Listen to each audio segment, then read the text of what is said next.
Shalom saudara, kiranya kasih karunia Tuhan Yesus Kristus menyertai kita sekalian. Renungan Harian Keluarga, hari Senin, tanggal 29 Agustus 2022. Sebelum kita membaca dan merenungkan firman Tuhan, marilah kita satu di dalam doa. Bapa di sorga, kami mengucap syukur padamu Tuhan, untuk segala kebaikan anugerah-Mu dalam kehidupan kami. Terima kasih ya Tuhan. Saat ini kami hendak membaca dan merenungkan firman Tuhan. Kuasai kami dengan Roh-Mu yang kudus, bukalah hati pikiran kami, sehingga kami boleh mengerti apa yang menjadi kehendak-Mu dalam hidup kami. Terpuji-puji nama-Mu Tuhan. Di dalam nama Tuhan Yesus kami berdoa. Amin. Saudara-saudara yang dikasihi Tuhan, marilah kita membaca bagian Alkitab yang terdapat di dalam Ibrani 13 ayat 18 dan 19. Berdoalah terus untuk kami, sebab kami yakin bahwa hati nurani kami adalah baik, karena di dalam segala hal kami menginginkan suatu hidup yang baik. Dan secara khusus aku menasihatkan kamu, agar kamu melakukannya, supaya aku lebih lekas dikembalikan kepada kamu. Sampai di sana pembacaan Alkitab.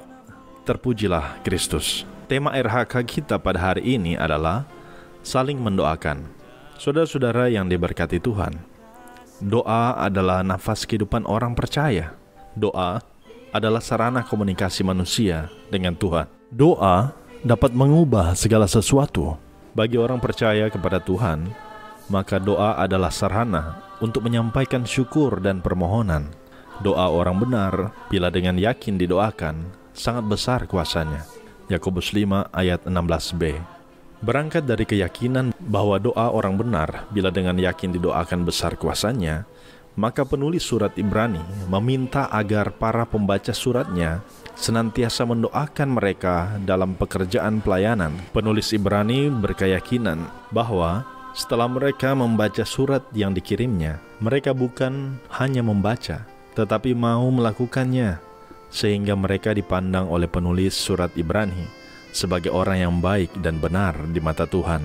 Jika para pembaca adalah orang-orang yang benar di mata Tuhan, maka setiap pokok doa yang mereka sampaikan kepada Tuhan bukan hanya didengar oleh Tuhan, tetapi Tuhan akan menjawab doa mereka.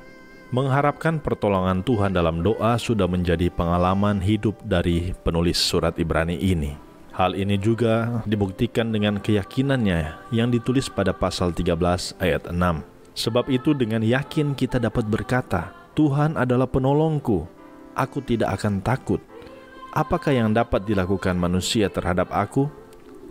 Saudara-saudara yang dikasihi Tuhan, keyakinan ini juga yang kiranya menjadi bagian dari penerima surat Ibrani ini, bahwa ketika mereka berdoa, mereka pasti akan mendapat kekuatan dari Tuhan ketika menghadapi berbagai tantangan dan pergumulan, bahkan penganiayaan.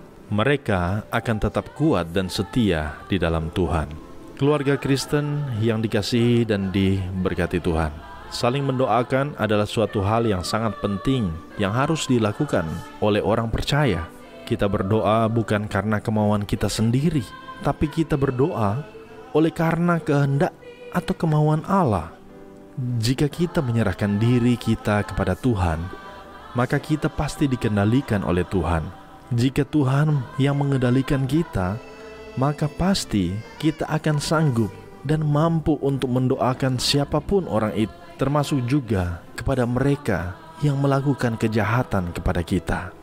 Saudara-saudara yang dikasihi Tuhan, jadikanlah doa sebagai bukan hanya kebiasaan saja, tetapi sebuah hal yang harus dilakukan oleh seorang percaya pada Tuhan. Bukan hanya sebagai rutinitas saja, tetapi benar-benar kita yakin dan percaya bahwa doa kepada Tuhan akan mendapatkan jawaban darinya. Nantikanlah jawaban Tuhan dengan penuh kesabaran dan pengucapan syukur. Amin. Marilah kita berdoa.